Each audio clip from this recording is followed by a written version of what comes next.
Buenas tardes, hoy estamos en la presentación del libro Círculo Imperfecto de Francisco Valladares, que, bueno, desde la red de biblioteca es un orgullo poder tenerle aquí haciendo su presentación de su libro. No me quiero extender mucho, ya que trae un buen amigo para que le haga la presentación del autor y del libro. Y nada, voy a dejaros con ello. Deciros que desde la red de biblioteca nos encanta darle lugar a este tipo de presentaciones y que nada, es un placer, lo dicho. Muchas gracias. Con perdón. Y antes de comenzar también quisiera mandar un breve recuerdo a aquellos compatriotas que están en Valencia, tanto a los voluntarios que están ayudando como a aquellas víctimas de la Dana y a aquellos familiares que se han quedado para vivir este desastre.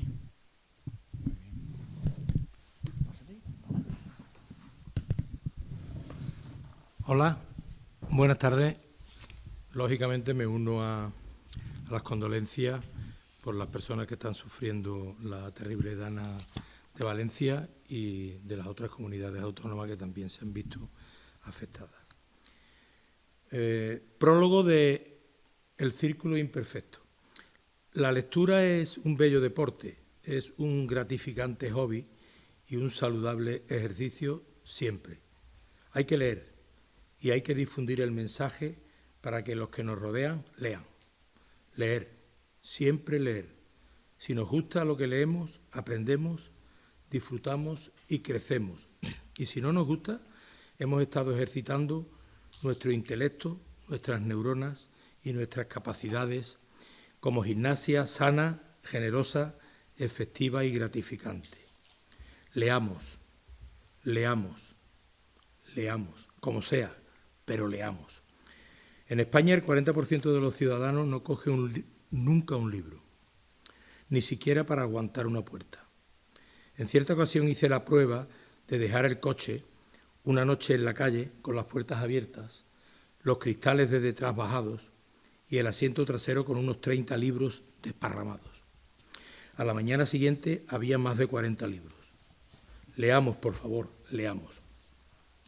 Buenas tardes a todos, yo soy Juan María de la Cuesta Berrocal, soy sevillano de Pilas por nacimiento y campogibraltareño por elección.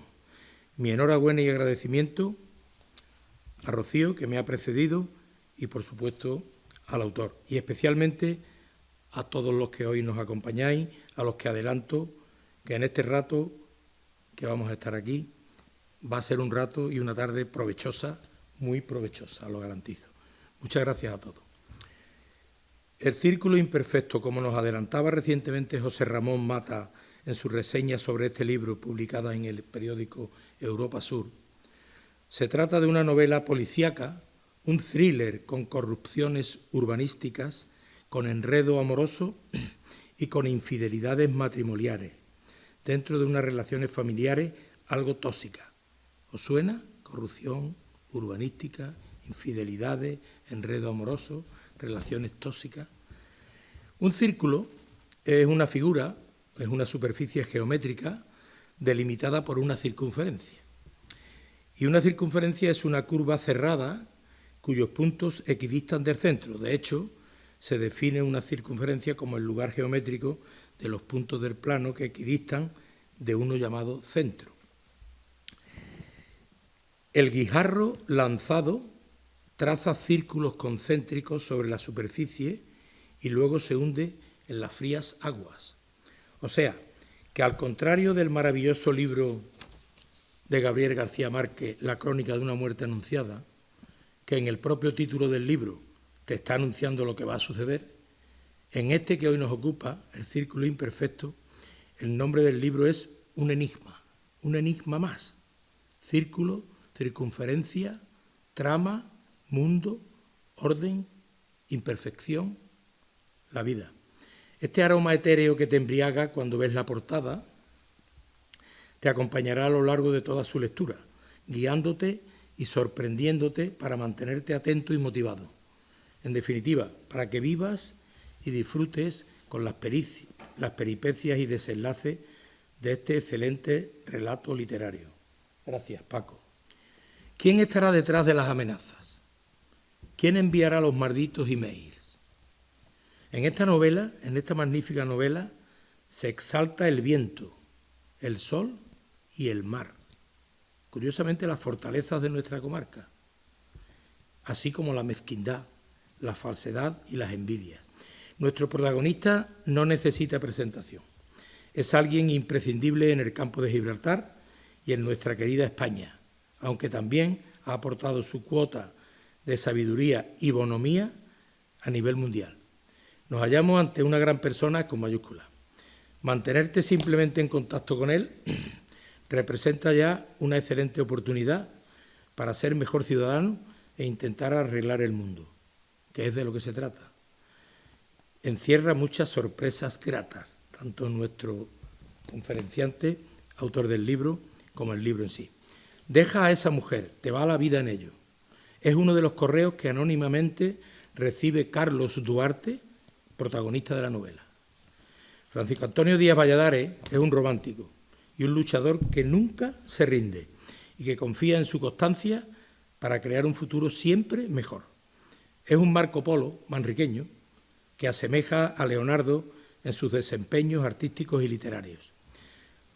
El libro que nos ocupa, El Círculo Imperfecto, es una obra maestra que a lo largo de sus 35 actos y 429 páginas te abstrae de nuestra realidad cotidiana y doméstica y te transporta a una aventura muy singular, con semblanzas del Macondo de 100 años de soledad de Gabriel García Márquez, y que con una narrativa rica, clara y sugerente te guía a través de una historia sorprendente, muy real y creativa, adornada con escenarios entrópicos y conclusiones vitales y efectivas. Las apariencias engañan. ¿Hay algún círculo imperfecto? Acércate a este genial relato y participarás en la respuesta. Todo es más fácil con este ingenioso, afable y cuerdo caballero linense, campogibraltareño en ejercicio y ciudadano del mundo, que pone a nuestra disposición su conocimiento, su experiencia, su magia, sus recursos, su sapiencia y sus consejos para hacernos reflexionar y ayudarnos a crecer y a ser mejores personas. En un mundo cada vez más amable y llevadero, a la vez que desigual, egoísta, torpe, estúpido y suicida. Me ha encantado, Paco, enhorabuena. La fuerza del engaño de Mary Higgins Clark, la lectura recomendada en el propio texto del libro. Stand by Me and Tears on My Pillow, de Roger Ridley, con la participación de Stefano Tomaselli, es una sugerencia que aparece en el transcurso del libro. Y La cabalgata de las Valquirias, de Warner, de Apocalypse Now, de Ford Coppola, y 6 días y 7 noches de Harrison Ford y Anne Hatch son recomendaciones también concretas de los protagonistas a lo largo del libro. Valladares nació en Villamanrique de la Condesa, Sevilla, en plena marisma rociera y de Doñana. Ha acercado la literatura clásica a los jóvenes realizando adaptaciones de los episodios nacionales de Benito Pérez Galdós y de las leyendas de Gustavo Adolfo Bécquer. Colabora con el proyecto de fomento a la lectura El placer de leer de la Diputación de Sevilla y en el Círculo Andaluz de las Letras Infantil y Juvenil de la Junta de Andalucía. Ha sido director del Aula de Letras Gabriel Baldrich y colaborador en programas de debates en radio y televisión. Ha obtenido múltiples premios, entre ellos el Premio Al Andar por su obra Antares, de Del Vive, el Premio CCEI por su obra La Colina, de Del Vive, número 1 en la lista de honor de la CCEI por su novela A orillas del mal, Bruño, y 25 premios de literatura infantil y juvenil en el apartado de literatura juvenil por su obra Tras la sombra del brujo, obra que recomiendo y que se cita en la novela que hoy nos ocupa. Y últimamente el Premio Lazarillo 2023 en la modalidad de creación literaria por su obra La hija del esquimal, presentada con el lema Haz de tu vida un sueño y de tu sueño una realidad. Hace 3 años prologué en La Línea un libro de nuestro común amigo Antonio Pérez Carmona, escritor ya desaparecido, sabio y eterno humanista, linense y andaluz que bien merece una calle en su querida ciudad de La Línea. Gente como Antonio nunca mueren del todo, pues nos dejan su eterna huella literaria y humana. Con Francisco Antonio Díaz Valladares nos sucede lo mismo, aunque afortunadamente está hoy con nosotros y confío en que nos siga deleitando y enriqueciendo durante muchos años con otras obras maestras como las que hoy nos trae. El Círculo Imperfecto, de la editorial Almuzara, es una novela con la que nuestro autor se adentra en la novela para adultos después de cosechar importantes éxitos durante más de 20 años con libros para el público infantil y juvenil. Fly Me to the Moon, por supuesto, cantada por Frank Sinatra, El pájaro Chowí, así como Amor se escribe con A, de Richard Clayderman, nos sorprenden durante la intrigante lectura del libro. Particularmente tengo que decirles que, en cierto modo, yo estoy aquí hoy gracias a su estirpe, a la estirpe de Paco. No en balde, su abuela Isabel la matrona, extrajo mi cuerpo de las entrañas de mi madre hace ya más de 69 años. Era la matrona de Pila, mi pueblo de nacimiento, la única matrona que había. Tu vida y la de los tuyos es más importante que toda esa mierda en la que andas metido, Carlos. No merece la pena. Email dirigido a Carlos Duarte, protagonista de la novela. Aunque nacido en Villamanrique, en plena antesala de Doñana, Paco, o Francisco Valladares, recaló pronto en Pila, pueblo señero entre la Aljarafe y la marisma sevillana, lindando con el condado onubense. Nos conocimos en 1964, hace 60 años, cuando comenzamos aquel prehistórico bachiller elemental que culminaba con una reválida que te permitía y posibilitaba un hermoso y enmarcado título donde por primera vez aparecía tu nombre precedido de un señorial don. Nuestros caminos divergieron y nuestro hoy protagonista se dedicó a la milicia, a la diplomacia y a defender la marca España por esos mundos de Dios, desde Jordania a Estados Unidos. El 15 de abril del 2019 un pavoroso incendio arrasó la Catedral de París. Todo apuntaba a que el incendio se había producido debido a unos trabajos de mantenimiento que se estaban desarrollando. Madre mía, Notre Dame ardiendo, lamentaban. Mira por dónde, tras casi 30 años de absoluto silencio, nos reencontramos en Algeciras, pues nuestro Willy Fogg manriqueño y este humilde pileño que les habla, habíamos puesto nuestro desempeño profesional al servicio de este paraíso del campo de Gibraltar. Él residiendo en la línea y yo en Algeciras, aunque ahora vivo en los barrios y estoy en San Roque. Sigues empeñado en continuar y estás cometiendo el error de tu vida. Por tu bien deberías marcharte de ahí. Paco Valladares es nuestro Vinci, cosmopolita, aunque humilde en sus querencias, extremadamente ilustrado, humanista, romántico y comprometido con sus amigos, con su parroquia y con su futuro. Compañía Duarte en Larralde, estudio de arquitectura, creado por Iñaki Larralde y su yerno Carlos Duarte. Caso Ospisa. La amenaza de Ospisa apunta durante toda la novela a la cabeza de nuestro protagonista Carlos Duarte. Carlos Duarte, Martina Larralde e Inés, restauradora de la Catedral de Málaga y del Museo Picasso de esta misma ciudad. Cecilia Larralde, hermana de Martina. Lidia Duarte, hermana de Carlos y Millán Pancorbo, su marido. Nerea y Alex, hijos de Carlos y Martina. Mónica, amiga de Alex. Charo, secretaria de Carlos, que al final no cena. Nacho Andrade, inteligente y ambicioso aparejador, asalariado con aires de grandeza, y su padre Fermín, conserje del estudio de arquitectura. El abuelo Iñaki en Guecho, Miguel Noguera, detective. El detective Sabino Holgado Mesa, Sherlock Holmes, su secretaria Mari Carmen, el juez Hidalgo o su amigo el inspector Alejo Mendoza, quien se preguntaba por qué los muertos se parecían tanto, sin olvidar al inspector jefe Agustín de la Serna. Mi infancia son recuerdos de un patio de Sevilla y un huerto claro donde madura el limonero. Ay, Machado. Guiño del libro a sus orígenes. Secretaria la que escucha, escribe y calla, la que hizo de un despacho tu morada, casi esposa, buen soldado, enfermera y un poquito enamorada. Dedicada a Mari Carmen, secretaria de Sabino Holgado Mesa. Me invitó a una exposición de sus acuarelas en la línea, a mi mujer y a mí, y le compré una acuarela. Me regaló otra y pintó un retrato a mi mujer, que luce en una de las paredes más nobles de mi casa, y se dedicó a la escritura. Amigos comunes tenemos en Matalascaña y propiciaban encuentros instantáneos y avivaban nuestra relación casi sin buscarla. 2 frases para resaltar. Cada uno de nosotros tiene un grupo de ángeles y otro de demonios dentro. Un arquitecto es un artista que tiene que desarrollar su creatividad.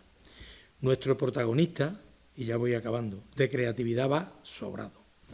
Extraído del texto, el nombre del barco que pilotan Carlos e Inés, el Infinity, lo vi por casualidad en una de las fincas de Alcaidesa y en una contrata de Alcalá de Guadaira, y me acordé del libro. Y Tras la sombra del brujo, obra cuasi juvenil muy recomendable para los seniors jóvenes como yo y como la mayoría de los que estamos aquí. A conciencia, durante mi presentación, he ido mezclando párrafos de vivencias conjuntas con reseñas que aparecen en el libro, casos reales con propuestas imaginativas. Y lo que me ha llevado a esta milonga, sensaciones positivas con propuestas de futuro, ganadoras, enriquecedoras y creativas. De ustedes depende. Me atrevo a poner una idea sobre la mesa, formar un grupo de WhatsApp con todos los que leamos el libro y algún día nos veremos para comentarlo y profundizar y para conocernos. Como mi padre decía, cada persona nueva que uno conoce es una oportunidad que te da el destino para arreglar el mundo, que falta hace. No debemos desaprovecharla. Y gracias por vuestra asistencia, por vuestra atención y paciencia. Enhorabuena, Paco.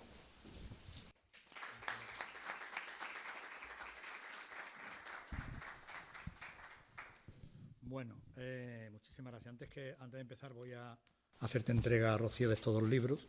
Uno es para la biblioteca, está dedicado a los lectores, y este para ti, ¿vale? Para que tengas recuerdo del día de hoy. Muchísimas ¿vale? gracias. Es un honor y un placer poder tener el libro, más llevármelo para mi casa para poder leerlo, porque me habéis dejado con la miel en la boca y me han dado muchísimas ganas de aventurarme. Pues muy bien. Muchas gracias a ti. Bueno, antes que nada, buenas tardes. Estimada concejala, queridos amigos. Hoy, gracias, Juan María, por tus palabras.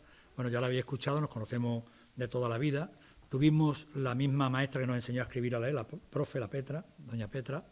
Tuvimos el mismo maestro de escuela, don Luis Calderón, que con un librito así nos enseñó a todo el mundo lo que no os podéis imaginar. Yo con 8 años me sabía todos los ríos de Europa, los montes, en fin, todo. Y bueno, después, como digo, terminamos en el mismo instituto, un instituto que no podéis imaginar cómo era. Era una nave corrida con los techos de barro y de canales que cuando llovía caían unas goteras en las mesas, teníamos que ir corriéndolas para arriba y abajo. Además, estaba parcelada o compartimentada en unas salas a media altura, con un tabique a media altura, pues no había dinero para llevarlo para arriba, y entonces estaban escuchando el profesor que estaba en primero con el segundo, era muy gracioso. Bueno, pues ahí coincidimos los dos. Ahora él es ingeniero en la terminal portuaria de Los Barrios, de Endesa, y bueno, yo me dedico, como sabéis, a escribir. Para mí, desde luego, Rocío, es un verdadero honor presentar este libro aquí en San Roque, porque San Roque es una referencia cultural en el campo de Gibraltar. Yo hace muchísimo que vengo aquí asistiendo a presentaciones de libros y a conferencias, y siempre me ha parecido que San Roque apostaba muchísimo por eso. Además, es para mí un honor porque además esta es mi primera novela para adultos. Es decir, al principio había escrito alguna novela para adultos, pero después de 30 años escribiendo para jóvenes, pues me apetecía mucho embarcarme en este proyecto, y puedo decir que El Círculo Imperfecto es una novela, era mi primera novela para adultos. Esto, como digo, es un reto que me apetecía afrontar después de todos estos años que han pasado escribiendo para adultos. Según asegura, no sé quién ha hecho la división, pero según asegura alguien por ahí, los escritores nos dividimos en dos grupos. Un grupo son los escritores de mapa y otros son los escritores de brújula. El escritor de mapa, antes de empezar a escribir, compone un mapa de la novela que va a desarrollar, ¿no? Entonces, imaginaros, lo capitula, pone todos los capítulos de la novela, 1, 2, 3, pone lo que va a ocurrir en cada capítulo, pone el nombre de los personajes. Fijaros bien, hacen una ficha de cada uno de los personajes. Incluso he llegado a conocer a personas que no solamente se conforma con hacer alguna ficha, que yo también he hecho alguna vez alguna anotación, una ficha de cómo es el personaje, que es rubio, que es alto, que tal, sino que habla del padre, de la madre, de la abuela, de cómo se llegó allí, de dónde viene la familia, es decir, hace una auténtica biografía del personaje, unos tochos así de grandes. Es decir, estas personas se llevan 2 o 3 meses preparando la novela antes de empezar a escribir. En contraposición con eso, hay otro grupo de escritores, en el que yo me incluyo, que son los llamados escritores de brújula. El escritor de brújula, es decir, yo, nunca tiene una idea clara de lo que va a escribir. Nunca.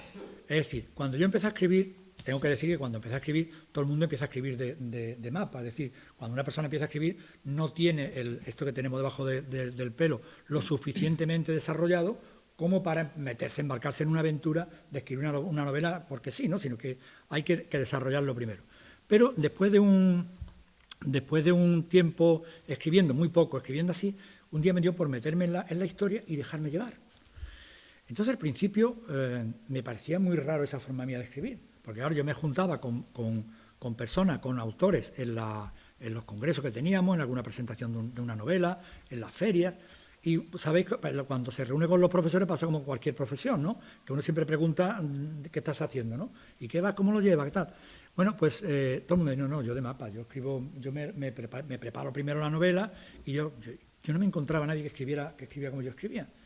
Y eso empezó a preocuparme. Yo decía, veremos a ver, esto me va a pasar factura, porque si todo el mundo escribe de esa manera y yo escribo de esta, esto no van a ser los tontos y el listo yo, que es al revés, ¿no? Aunque eso no quiere decir nada, ¿no? A 20.000 millones de moscas les gusta la mierda y la mierda buena no es, creo. Entonces, ¿qué es lo que pasa? Que empezó, como digo, a preocuparme. Y mira por dónde un día estaba leyendo un libro de Stephen King mientras escribo y me dice este señor, empieza a leer, que este señor dice que él no prepara nada de la novela, ni conoce a los personajes, ni siquiera pone los nombres de los personajes, sino que tiene una idea en la cabeza, se sumerge, él dice, y yo también lo hago, que se cierra en la habitación, echa abajo la persiana y se queda con lo que es la pantalla del ordenador. Claro, en ese mundo la creatividad no os podéis imaginar cómo funciona. Bueno, pues como digo, a pesar de todo, esto me empezó a preocupar hasta que encontré a esta persona.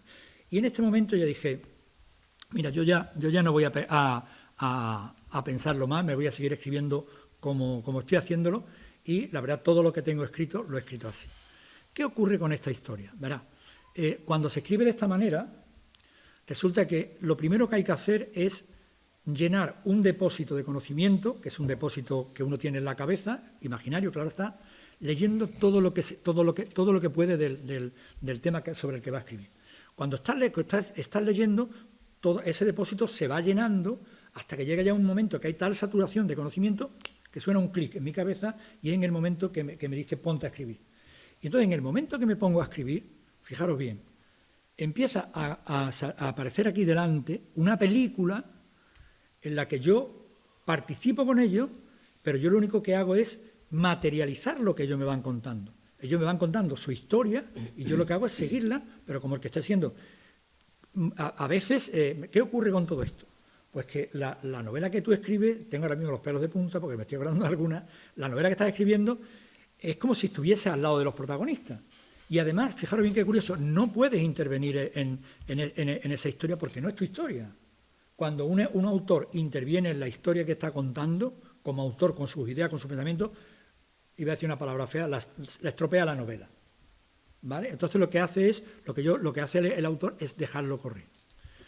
¿Qué ocurre escribiendo así? Pues lo que ocurre escribiendo así, para contar, por ejemplo, me acuerdo ahora de cuando he dicho Juan María, Tras la sombra del brujo, esta novela, que fue el premio DB precisamente de literatura, esta novela entran los protagonistas en un volcán apagado a través de una fumarola y entonces empieza aquello a colapsarse, un temblor empieza a colapsar y aquello se empieza, se está cayendo, tira por allí, vete por el otro lado, hacia la izquierda, por aquí no podemos, tira, que ya una polvareda que ya no se veía allí nada adentro, hasta que alguien encuentra un agujero, por favor, aquí gateando. Cuando yo estuve todo el tiempo sin tomar aire, sin respirar, y cuando terminé de escribir aquello, que consiguieron salir, que no tenía que haberlo dicho porque, por si alguna lee la novela, yo estaba sudando como un pato. Y como esta me han pasado montones. Para poner otro ejemplo, la barca del pan, que fue una de las novelas que escribí cuando me fui a Jordania, y volví, yo estoy enamorado del campo de Gibraltar y me encantaba vivir, y me encanta vivir en la línea, pero cuando yo dejé en el año 70 y ¿cuánto fue? Nos fuimos, en 85, nos fuimos para allá, yo dejé una línea Bueno, la tunara, yo llegaba a la tunara, por la otra cerveza en amigachos, ¿eh? Yo creo que eso es lo que me trajo mucho de la línea, la amistad que enseguida se creaba a tu entorno. Y cuando volví de allí, había entrado la droga, y familia desestructurada, gente que antes te miraban abiertamente, ahora te miraban de soslayo, o sea, aquello era un desastre, y entonces me puse a escribir La barca del pan. Por cierto, Lalo, el nombre de Lalo aparece en la novela. No, yo leí una buena novela. Hombre, por favor, como diga que es mala, te tiro el libro. Bueno, muchas gracias. Lo que quiero decirte es que esa novela, que para escribirla, para hacerla más vívida todavía, me metí en la cárcel de Algeciras, que yo le echo más cara al asunto que la más. Me fui allí, hablé con el director y me iba a la cárcel de Algeciras para hablar con los presos, estuve allí metido. Me fui con la Guardia Civil del Mar, perseguir un narcotraficante por ahí por el estrecho de Gibraltar a las 4 de la mañana, que fue una experiencia increíble. E incluso, por medio de los curas de la Tunara, por medio de Juan de Antonio, esta gente, me pusieron en contacto con alguna mafia de la droga, con un señor que se llamaba Don José, había que decirle Don José. Imaginar hablando con el Don José, que usted quiere hablar más que una novela de... Sí, pero usted no va a contar nada de lo que hablemos aquí. No, usted no se preocupe. Saca el tío, hace así, ¡guau! Y saca un pistolón así de grande y lo pone entre él y yo.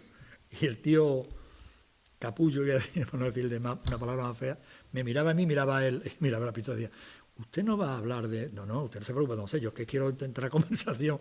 No vea al tío como lo dice pasar. Después sí lo puse, después el don José apareció por allí. Pero dice, pero fijaros bien con lo que tuve que vivir. Bueno, pues esa novela muere uno de los personajes, que no voy a decir quién, claro. Y yo os aseguro que yo fui su viuda durante un mes. Yo iba por la calle, iba llorando. Cada vez que me acordaba que se había muerto el fulano, era un personaje muy querido por mí, y me ponía a llorar. Yo decía, Paco, tú estás muy tonto. Pero es que de verdad lo sentía así. Y como digo, en esa novela alguna vez he intentado meterme dentro de la novela y y eso salía horroroso. O sea, que la novela hay que dejarla que fluya y ya está. Bueno, para recordarlo, para reforzar lo que estoy diciendo, vamos a hablar de la novela hasta que nos trae aquí ahora un poquito, y no voy a seguir para que no hacerlo esto demasiado pesado, por si queréis luego preguntar algo, que espero que lo hagáis. El Círculo Imperfecto, fijaros bien cómo empezó, con un folio en blanco.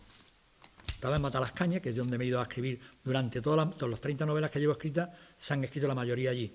¿Por qué? Porque en Matalascaña yo me iba en septiembre hasta mayo, y desde septiembre a mayo, estamos la Gaviota, la Guardia Civil y yo. Allí ni más nadie en Matalascaña. Alguno que llega algún fin de semana, pero que hay muy poca gente, quiero decir. Entonces aquello es un paraíso para escribir. Bueno, pues me acuerdo que estaba una tarde allí sentado, que me encantaba sentarme allí frente al mar, porque la casa que yo tenía la tenía como a 20 metros del mar, y seguro cuando hacía viento y marea alta me salpicaba en la ventana. Bueno, pues todo empezó, este libro empezó con un rectángulo. Y puse Carlos. Yo no sabía... perdón, porque estaba ahí tomando café y dije, se me vino a decir, digo, voy a escribir una novela para adultos. Ya tenía varias novelas escritas por publicar de juveniles, y digo, voy a escribir una novela adulta, una novela negra, una novela de intriga, de que lleve al lector durante todo el tiempo. Y eso se quedó allí, novela negra, y puse Carlos. Y a partir de ahí seguía tomando café y mojando a la Madalena allí, y puse un para arriba y puse otro rectángulo, Martina. Y alrededor puso Pancorbo, Lidia, y empecé a poner alrededor del recuadro ese, como una especie de árbol genealógico, pero sin saber más nada de lo que estaba haciendo, que yo no tenía nada más que eso. Bueno, a la mañana siguiente me levanté y hice lo que digo que he estado haciendo, que hago siempre, ¿no? Automáticamente me pongo a buscar como un loco todo lo referente a toda la novela, lo que hay novela negra. Pues entonces me puse a buscar a Joel Decker, ¿cómo se llama este? A Camila Lambert, es decir, todas estas personas que tienen este contacto con que son autores de novela negra, que estaban en el top 10 de la novela negra, pues me puse a leer como un loco. Claro, cuando se encendió, cuando ya estaba harto de leer aquello, ocurrió lo que os he dicho antes, soltó el clic y me puse a escribir la novela. Y todo transcurrió, disculpen, todo aquello se desarrolló de una manera impresionante. Fijaros bien, yo lo único que sabía de la novela es que había un señor que se llamaba Carlos Duarte y que había un montón alrededor. Bueno, pues cuando empecé a contar la historia aquello empezó a desenvolverse, y yo no hacía más que seguirle a aquella gente la pauta. La novela, fijaros bien, empieza en una trama principal, empieza un domingo, lo voy a decir porque es la primera página.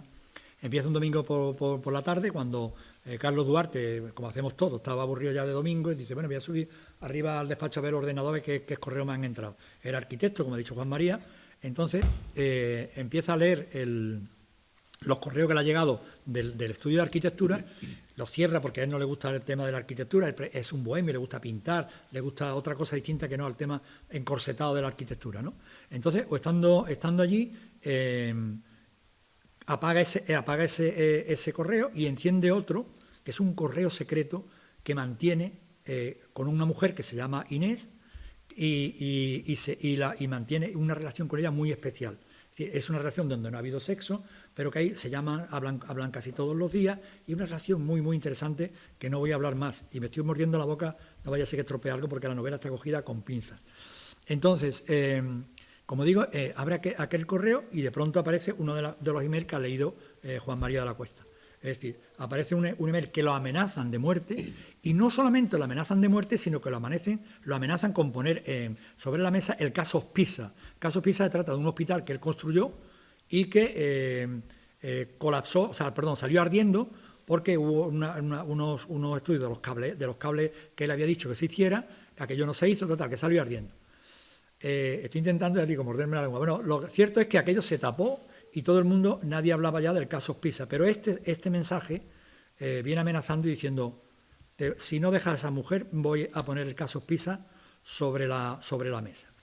Fijaros bien lo que recibe aquel hombre. Solamente Inés y él conocían ese mensaje, o sea, ese correo electrónico.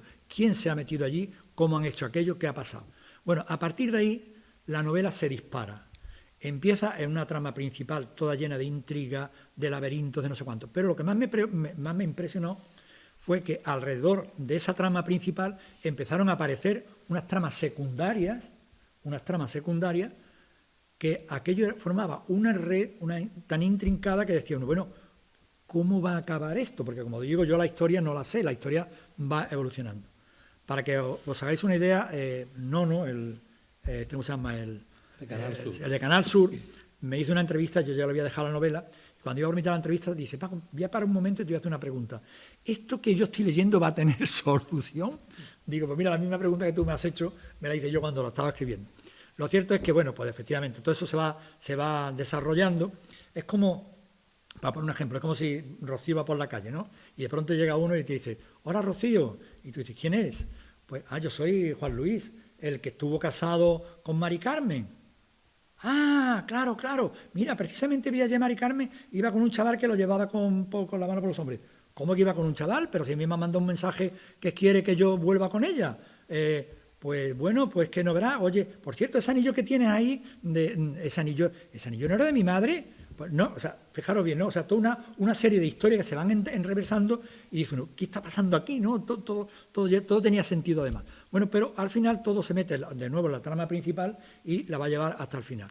Ahí en la novela aparece un muerto a mitad aproximadamente, quizá un poco antes, y aparecen también dos personajes que son extraordinarios, que es Alejo Mendoza y Sabino Holgado.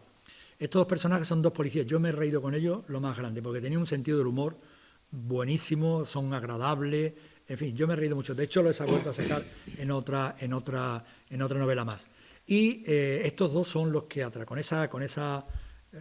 con esa gracia que tienen y además con esa perspicacia, pues llegan a desenrollar todo ese nudo gordiano que se ha montado ahí y nos va a llevar hasta el final de la novela. Efectivamente, hay una de las muchas incógnitas que se van presentando en la novela y que se van resolviendo. Una la llevamos desde el principio hasta el final, y hasta la penúltima página o las dos últimas páginas no vas a saber qué es lo que ha pasado allí. No te preocupes, que no te lo voy a decir, no te preocupes. Rocío, no te preocupes. No. Que todavía no lo has leído, ¿no, canalla? Bueno, pues tú sabes lo que estoy hablando, ¿no? Bueno, pues esta es a grosso modo la novela, cómo se desarrolla en la mente de un autor. Ya sabéis las clasificaciones que hay. Y ahora, para terminar, que no quiero alargarlo tampoco demasiado esto, quiero destacar dos aspectos que me parece interesantes. Parece que escribir una novela de este modo que digo yo, escritor de brújula, parece que consiste en tú te lees unos cuantos libros, lo de ahí te enciende la luz. No, hay que leer muchísimo, preparar, informarse muchísimo, saturar la cabeza de información. Os aseguro que cuando se satura esa información, la novela fluye a una velocidad tremenda y tú lo que haces es seguirla, o sea, tú no tienes más que seguir escribiendo sobre lo que te están contando aquellas personas. Es muy interesante para que nos hagamos una idea. Mira, hace poco, el año pasado, he estado en Coimbra, en Portugal, me dieron una beca del Ministerio de Cultura y me fui a Portugal a escribir una novela sobre los templarios, que ya hemos hablado de nosotros de ella. Pues esa novela es una maravilla. Estuve escribiéndola, como digo, en la Universidad de Coimbra, en la Biblioteca General de la Universidad. Allí hay 2 millones de libros, de ejemplares. Y aparte está la Joanina. Si por curiosidad queréis, cuando salgamos de aquí, meterlo en el Google y ponéis Joanina, con J, Joanina, Juanina. Vais a ver una biblioteca icónica con una cantidad de libros que son del medievo. Bueno, pues yo me he pegado 2 meses con esos libros en las manos. Imaginad lo que es para un autor, para un escritor. Juan te metió en una sala de reservado que había que entrar con texto digital, una supervisora allí, te traían los libros, no podías tener bolígrafo en lo alto de la mesa, solamente lápiz, no podías tener líquido, por supuesto, ninguno, y una serie de condiciones, y han pasado por mis manos más de 100 volúmenes. No creáis que me he leído 100 volúmenes en los 2 meses, porque eso es imposible. Ahora sí de forma transversal, es decir, que yo buscaba en el libro lo que quería buscar y me iba allí. Quiero decir con esto que hace falta leer muchísimo antes de ponerse a escribir. La experiencia esa ha sido de las mejores de mi vida. Mira que tenéis desde saltar en paracaídas hasta hacer Camino de Santiago 50 veces ya, la mejor experiencia de mi vida ha sido la de Coimbra, porque para mí ha sido como transportarme a otro mundo. Y otro aspecto que quiero destacar de esta forma de escribir es el tema de la corrección. Como digo, uno escribe esa novela de esa forma, dejándose llevar por los personajes. Uno escribe y no hay que corregir nunca, siempre dejarse llevar. Cuando los chavales me preguntan a los colegios qué es lo que hay que hacer para escribir, yo siempre digo, escribe pensando que no va a leerlo nunca nadie. Escribe sin pensar que lo van a leer. No vayas a escribir una cosa bonita, tú escribes. Bueno, pues, como digo, esta forma de escribir te va llevando hasta el final de la novela. Claro, ahora cuando termina de escribir la novela, viene la parte de la corrección, que dice, he tardado 1 año y medio en escribir esta novela, que así es, pero no es 1 año y medio escribiendo, ha sido un montón de meses escribiendo y después otro montón de meses corrigiendo. ¿Por qué? Porque ocurren cosas curiosísimas. Es decir, a veces que estás leyendo, o sea, estás corrigiendo y Juan María se levantó de la cama y... ¿Cómo que Juan María se levantó de la cama? Si Juan María murió en el capítulo 3. Levanta aquí y efectivamente se había muerto. Fijaros bien, el personaje se mete de nuevo en la novela. Porque cuando se está actuando, cuando se escribe de esa manera que digo yo, se está utilizando la parte derecha del cerebro, la parte espacial, la parte donde tiene cabida todo. La parte izquierda la utilizamos para comer, para leer, para ir al cine, para hablar lo que estamos hablando, para sacar agua del pozo, pero la parte derecha está todo, la creatividad, está todo, el amor, por ejemplo, está en esa parte porque no tiene límites. Cuando alguna vez queramos buscar a Dios, buscarlo ahí. En esa parte donde no hay límite, ¿no? Porque a Dios parece que lo tenemos metido en una caja, ¿no? Entonces, precisamente el problema que tenemos, más problema que tenemos de creer en Dios, son los conocimientos que tenemos de Dios. Es una estupidez, porque el Dios no se puede conocer. Pero bueno, hablando de otra cosa, a ver si me voy a poner yo aquí ahora de un sermón, ya verás. Entonces, lo que digo es que cuando se entra en esa parte, el cerebro no puede imaginar lo que es capaz de hacer. Os voy a contar la última historia de este libro. En esa historia, que ya la habrás llegado, me imagino, hay un cartero que lleva una carta a Carlos Duarte. Ahí lleva el cartero, entonces el narrador cuenta al lector que ha llevado una carta. Entonces, don Carlos Duarte, sí, soy yo, dígame, firma aquí, por favor. Que le traiga una carta certificada. Entonces firma allí, adiós. Ahí acaba eso, ¿no? Es decir, lo único que ha hecho el narrador es contarle al lector que ha recibido una carta por un cartero. ¿Cuál es mi sorpresa cuando estoy corrigiendo?